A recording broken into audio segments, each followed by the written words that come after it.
Assalamualaikum warahmatullahi wabarakatuh. My name is Nur Hidayah. Today, I wanna talking about CTL. CTL, you know CTL?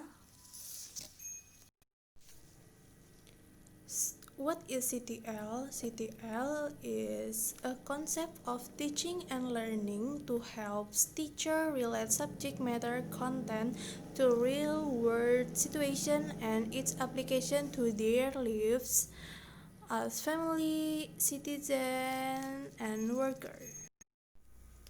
Jadi, pendekatan kontekstual and learning ini merupakan konsep belajar untuk membantu guru mengaitkan materi belajarnya dengan situasi yang nyata di dunia yang ada di dunia nyata si siswa dan mendorong siswa untuk berhubungan antara pengetahuan yang dimilikinya kemudian diterapkannya dalam aspek kehidupannya.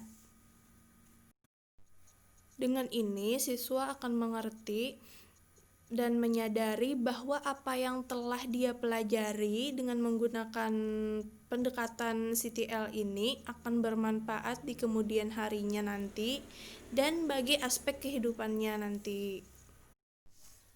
Selain itu, guru juga mampu memberi keterkaitan antara materi belajar dengan aspek kehidupan yang nyata di dunia yang nantinya akan ditemui di kehidupan nyata sehingga pembelajaran itu akan lebih berarti atau bermakna. Jadi pendekatan CTL ini intinya untuk mempermudah guru untuk mengajarkan materi pembelajarannya dengan menyangkut pautkan materi itu dengan aspek kehidupan yang ada di dunia sehingga memudahkan si siswa untuk berpikir, menalar, dan juga memberi manfaat kepada siswa dengan apa yang telah diajarkan oleh guru itu pasti akan bermanfaat di kemudian hari. Ada beberapa karakteristik pembelajaran kontekstual and learning, yaitu kerjasama. Kerjasama ini guru dan siswa lainnya bekerja sama dalam kegiatan belajar mengajar, bekerja sama dengan cara berkelompok, kemudian saling menunjang, saling mendukung, guru mendukung si siswa, kemudian menyenangkan dan tidak bosan, dan pembelajaran terintegrasi menggunakan berbagai sumber banyak, bisa dari sumber internet, sumber lainnya yang berkaitan dengan aspek kehidupan yang nyata. Kemudian siswa itu lebih aktif di kelas, siswa lebih kritis, guru lebih kreatif dalam membuat materi, dalam membuat model pembelajaran, dalam memodif kelas. Jadi menurut saya pendekatan atau metode contextual teaching and learning ini lebih kebanyakan itu langsung ke prakteknya, tapi materinya juga ada diberikan oleh si guru.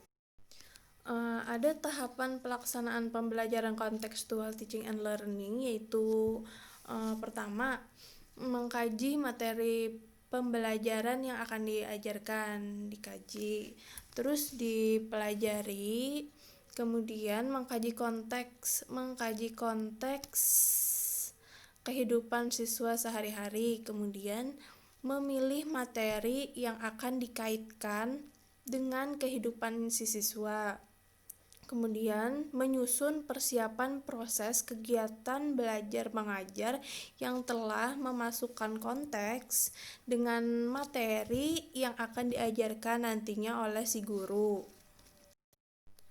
Kemudian melaksanakan proses belajar mengajar dengan cara kontekstual seperti yang saya jelaskan tadi, kontekstual yang berhubungan dengan aspek kehidupan si siswa.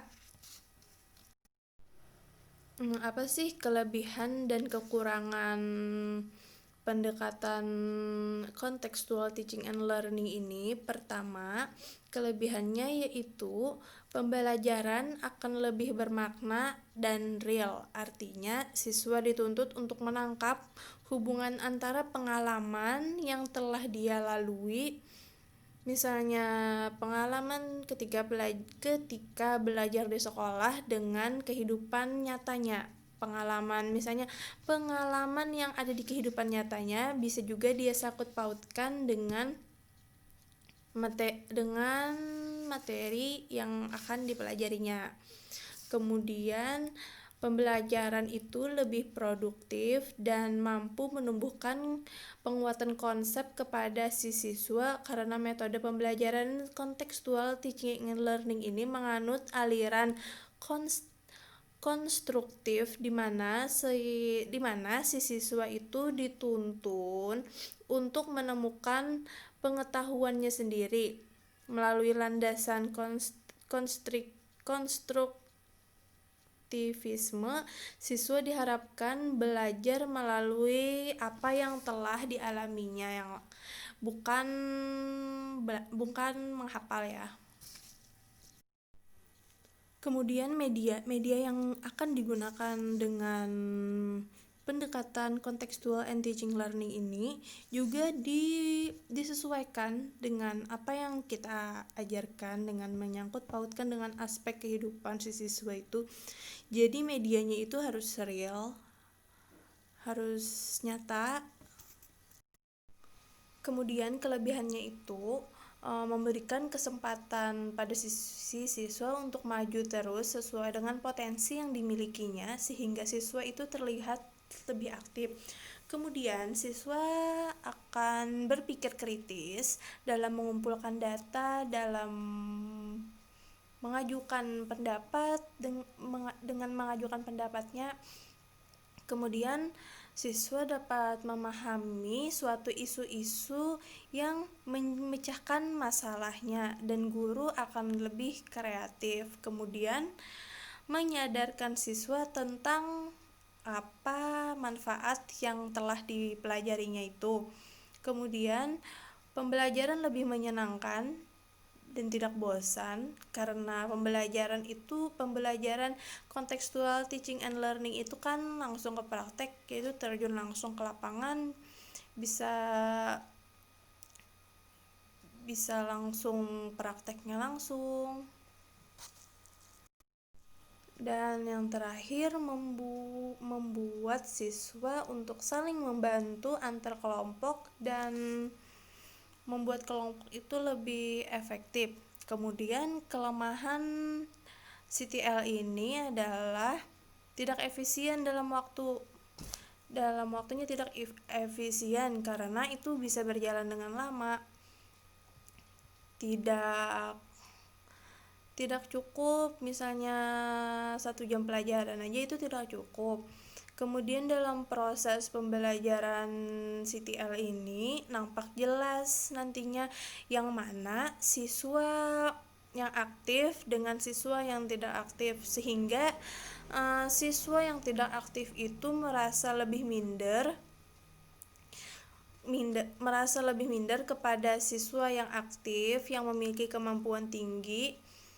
Kemudian dia merasa tidak percaya diri, dan siswa yang tidak percaya diri itu akan kurang kemampuannya.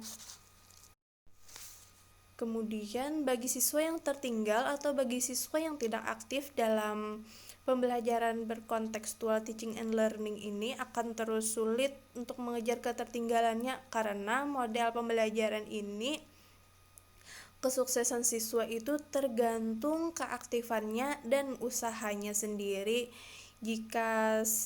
Jadi siswa yang dengan baik mengikuti setiap pembelajaran dengan model ini tidak akan menunggu teman yang tertinggal dan mengalami kesulitan. Sekian dari saya, maaf kalau ada salah-salah kata. Wassalamualaikum warahmatullahi wabarakatuh.